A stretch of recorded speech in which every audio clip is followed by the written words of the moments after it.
টানা ৯ দিন ধরে ধামরায় বিয়ের দাবিতে এক ছাত্রের বাড়িতে অবস্থান করছে এক স্কুল শিক্ষিকা। ঘটনাটি ঘটেছে ধামরাইয়ের নান্নার ইউনিয়নের দক্ষিণপাড়া গ্রামের আমির হোসেনের বাড়িতে। স্থানীয়রা জানায়, ধামরাইয়ের লারিয়াকুণ্ডু গ্রামের আব্দুল কাদেরের মেয়ে স্থানীয় কিন্ডার গার্ডেন স্কুলের শিক্ষিকা ময়না আক্তারের সঙ্গে বছর খানেক আগে মোবাইল ফোনে প্রেমের সম্পর্ক গড়ে ওঠে নান্নার ইউনিয়নের দক্ষিণপাড়া গ্রামের মুজিবুর রহমানের ছেলে স্কুল ছাত্র আমির হোসেনের। পরে ওই ছাত্র বিয়ের প্রলোভন দেখিয়ে স্কুল শিক্ষিকাকে বিভিন্ন স্থানে নিয়ে শারীরিক সম্পর্ক স্থাপন করে আসছিল। এরপর ওই ছাত্রকে বিয়ের জন্য চাপ দিলে তিনি স্কুল শিক্ষিকাকে বিয়ে করতে অস্বীকৃতি জানান। স্কুল শিক্ষিকা ময়না আক্তার জানান, বিয়ে না হওয়া পর্যন্ত তিনি ওই বাড়িতে অবস্থান করবেন। অভিযুক্ত ওই ছাত্র এখন খুলনা একটি স্কুলে পড়াশোনা করছে বলে জানা গেছে। এই ঘটনায় আমির হোসেনের মুঠোফোন বন্ধ থাকায় এ বিষয়ে তার বক্তব্য পাওয়া যায়নি।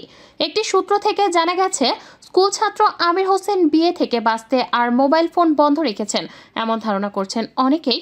এদিকে ৯ দিন ধরে ওই বাড়িতে স্কুল শিক্ষিকা অবস্থান নেয় এলাকাবাসীর মধ্যে মিশ্র প্রতিক্রিয়া সৃষ্টি হয়েছে। ধামরাই উপজেলার নান্নার ইউনিয়ন পরিষদের ইউপি সদস্য নুরুল ইসলাম জানান, পারিবারিকভাবে ওই স্কুল শিক্ষিকার সঙ্গে ছাত্রের বিয়ে দেওয়ার জন্য তারা আলোচনা চালিয়ে গেলেও ছেলের মোবাইল ফোন বন্ধ থাকায় তা সম্ভব হচ্ছে না। এ ব্যাপারে থানা অফিসার ইনচার্জ জানান, বিষয়টি আমরা অবগত রয়েছি। আমরা স্কুল শিক্ষিকা ময়না আক্তারের সঙ্গে এ বিষয়ে ঘটনাস্থলে গিয়ে কথা বলেছি। তবে তিনি কোনো আইনি সহায়তা না চাওয়ায় আমরা দুবার তার কাছে গিয়ে ফিরে এসেছি।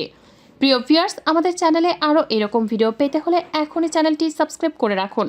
ভিডিওটি ভালো লাগলে কমেন্টে আপনার মতামত জানান এবং লাইক দিন ও শেয়ার করুন।